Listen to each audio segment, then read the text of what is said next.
we are running short on time tonight, but I get to do this once in my lifetime, so I'm going to take a couple minutes. But Gary, I don't know Gary very well. I met him at the Southeast Regional and a couple times. When I found out he had been accepted, had been made the cut, I gave him a call. We had a nice conversation. We must have talked 20 minutes. I don't know. Gary's a great guy. Got a great reputation. But Mike Mooney and Donald Bowen are also part of that 80-20. And in the clubs and in the federations they work with, if you don't know what the 80-20 rule is, it applies to business and a lot of other things we do in life, social groups such as this. It's 80% of the work is done by 20% of the people.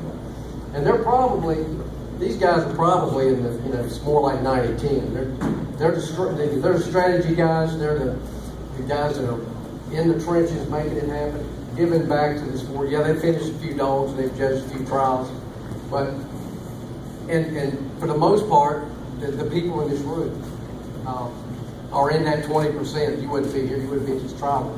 Field trials don't just happen. We don't just walk in, enter a dog, have something to eat, go out and have a great day. That stuff doesn't just happen. There's people there that are there early and stay late and do all the work. And these guys are the workers.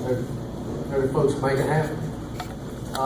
And they're all qualified. And I know Donald and Mike, are going to be up here in the near future. First of all, thanks to Hounds Hunting Magazine for continuing to. It's great to see Art here today. It's been a while. Thank you for continuing to support the Hall of Fame, and I think this goes back to what you said, 1956. 56 for Braves and 95 for the 95. It's an honor. Tom and Tamara have done a terrific job with the magazine. They brought some color to it, added some new life to the magazine. This is our magazine. I heard or read sometime a few years ago that it was the second oldest copyrighted publication in the United States. Might be the oldest today, I don't know. But can you believe this? Since 1903, they've been dedicated to our sport of Beagle field trials. That's unheard of. But they deserve our support. They deserve our subscriptions. They deserve our advertising. We got to stand behind them because today, not just Hounds Hunting Magazine, but all magazines are under tremendous pressure. They get pressure from online social media, Facebook, online chat rooms, all this stuff. We live in a real-time world, and all this stuff, people, especially younger people, me too. I'm a Facebook fanatic, but they, you want everything right now. But I'm going to tell you, to this day, I get nervous if that magazine is a day or two late. And I want to challenge everybody in this room because you're all influential people in the big world. Identify that young person, identify that rabbit hunter who's never been to field trials, who doesn't know much about what we have going on. Send them a subscription. It costs you $16. Give somebody. That's a pledge I'm going to make this year. I'm going to gift 1 or 2 or 3 people Hounds Hunting Magazine. So let's give them that support. I want to thank AKC. The American Kennel Club they've really been an evolution in what they've got going on the last number of years. The only complaint that I really hear, there are other registries that are holding big field trials. We're not the only one. If you add all the other folks together, and I won't name any of them, but if you add them all together, they're not as big as the AKC.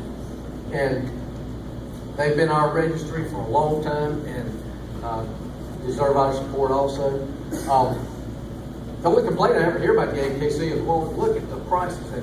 You're getting a lot of bang for your buck these days. And if you go back, I tell you, we get a lot more for our money today than we did when we were paying $10 for registration. That's just my opinion. A lot of people might disagree with that. But I think we are. But Robert was telling you a little bit, he alluded to my activity in North Carolina, the North Carolina Sporting Dog Association. The AKC has stepped up to the plate. I don't mind sending my money there. If they're sending legislative alerts, they've hired people that are active on the legislative front in the county, in the city, in the state, and at the federal level. So they're identifying stuff. They're keeping us.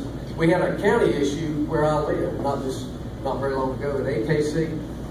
I got an alert on my email. This is going on in Iredell County, North Carolina.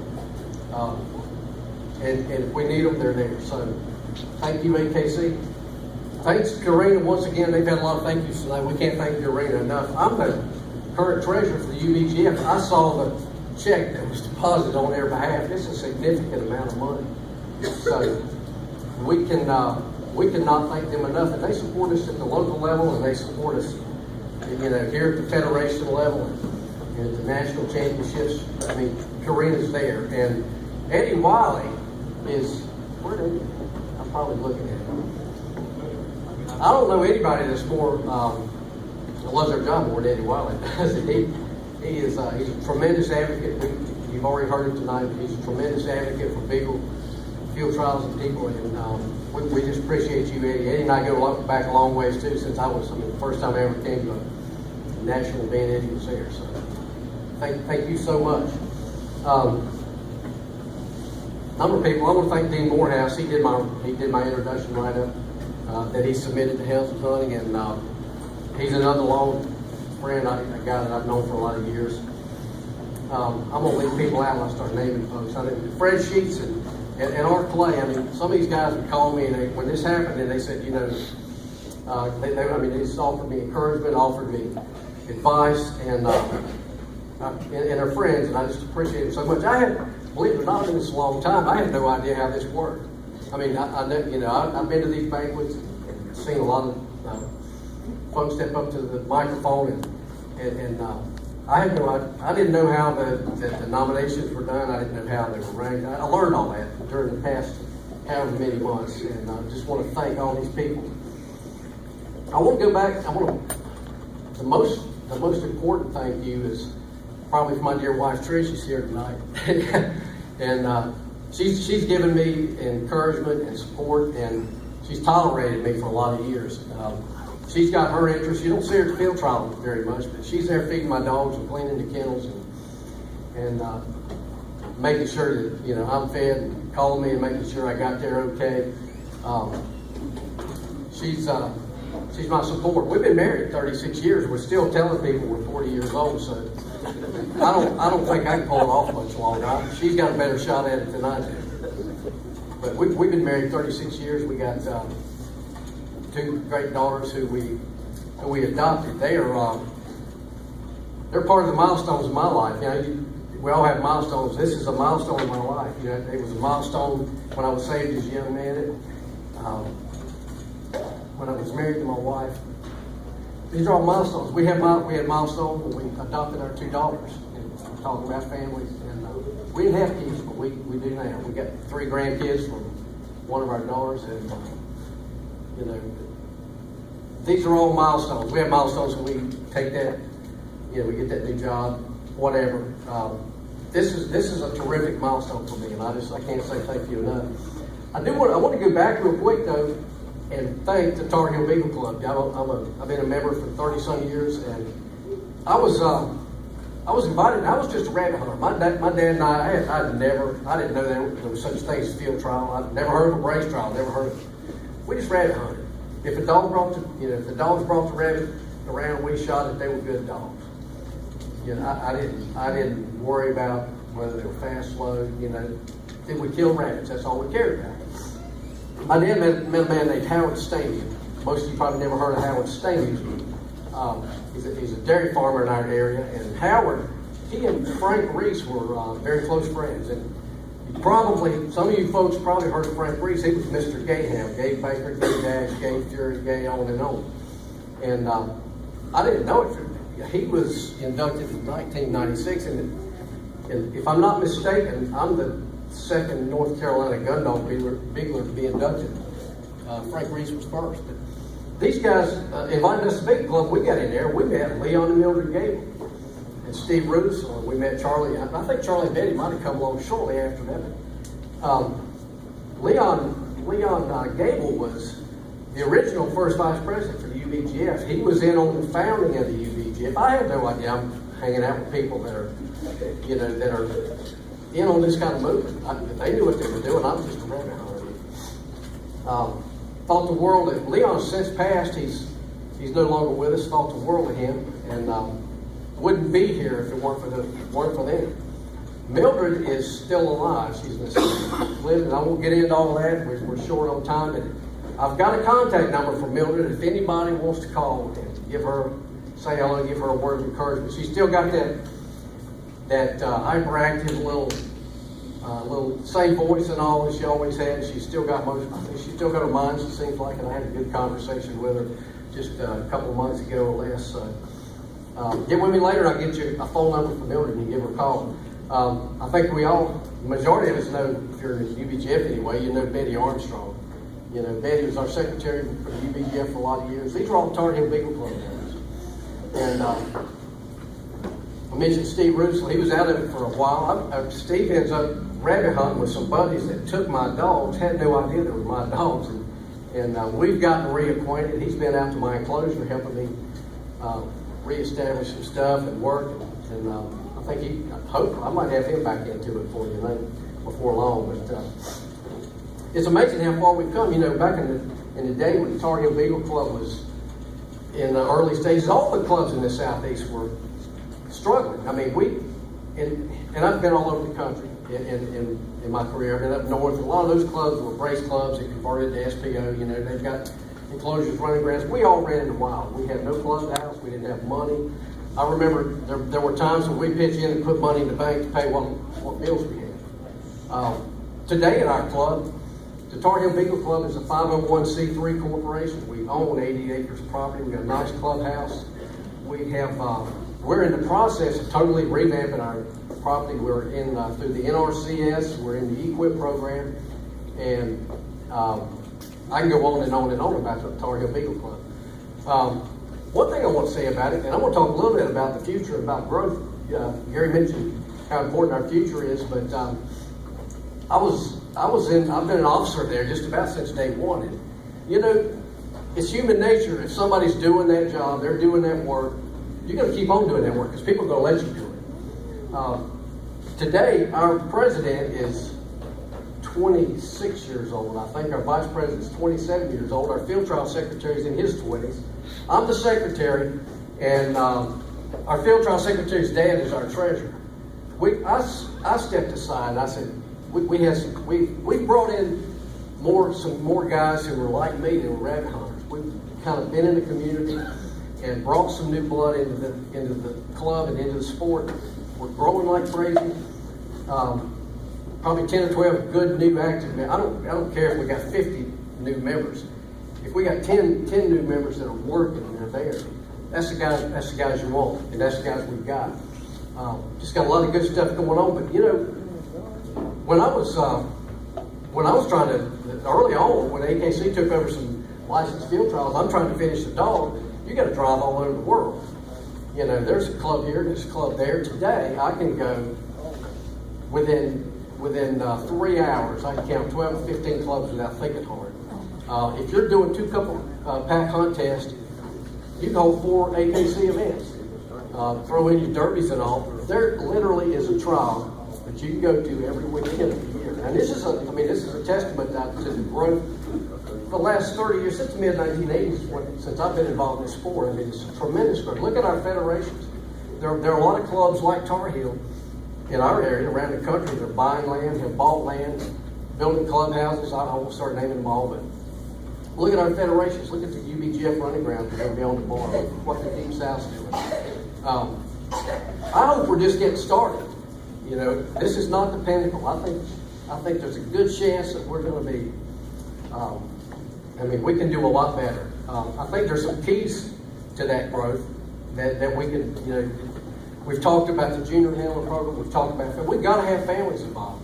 I went to a hunter mentoring class and was told in that class that, I don't remember the exact number, but it's something like 3/4 of people who have a hunting license, 3/4 of those folks are taught are introduced to the field by their father, grandfather, and close relative.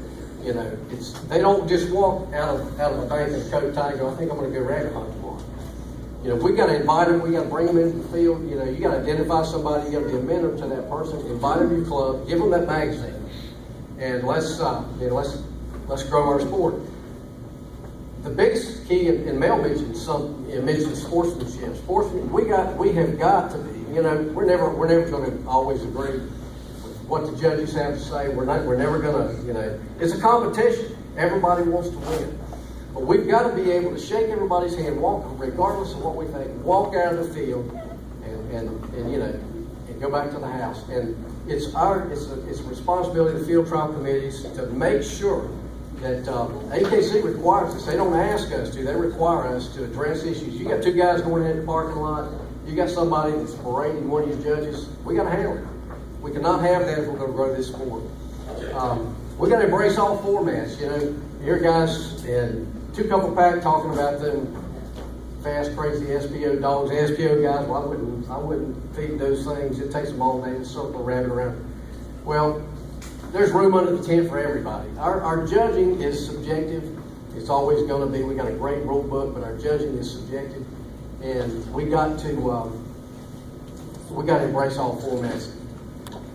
I think two couple pack and gun dog race are two of the largest growing portions of our sport.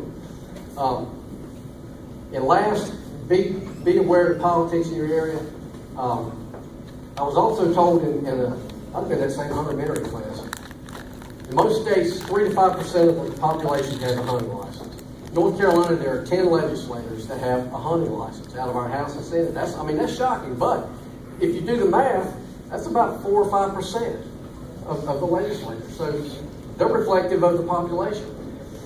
And the thing that encourages me about that is, all this we've been hunting with dogs for hundreds, maybe thousands of years. We've competed with dogs, hunted with dogs, competed with dogs.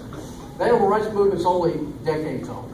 And right now there are 4 to 5% of the population have that strong animal rights tendency. So we're fighting over 90% of the public opinion. And we've got to be good neighbors. We've got to be a lot of things. And I'll say this real quick, and I think I'm already. It's my once in a lifetime opportunity. I'm gonna keep talking. But That's all right. I'll shut up. and I've lost my train of thought. But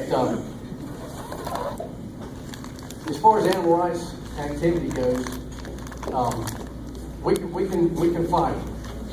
We just got to be organized. You got to organize. You cannot wait until you have an issue to organize. You got to be ready. If you stand back and wait until there's a breeder bill or tethering bill or whatever that's going to affect you and your wildlife pending bill, on and on. We fought all these in North Carolina. If you wait until you have a problem, it's too late. You got to organize now. You got to be ready. You got to partner. We partnered with cat breeders. We partnered with agricultural interests. We partnered with I don't know who all, various dog groups and show breeders, especially. Some of them are really in tune with what's going on with animal rights movement. So be aware of the politics that's going on. Last, I just want to say, I can't say thank you enough. I've been all over the country. I think they gave me a little bit of advantage in the vote because I've field trialed in Pennsylvania and New York. I've been in Kentucky and Florida and Georgia and Alabama. I know people all over the country, and I see folks here that it's been a long time since I saw some of you people. It's a privilege and an honor to be here. I'll never. It's hard to believe I'm standing here in front of this room with all these founders and leaders of our gun dog sport, and I want to just thank you so much. It is an honor and privilege. I promise you I'll never take for granted. And thank you very much. Good night.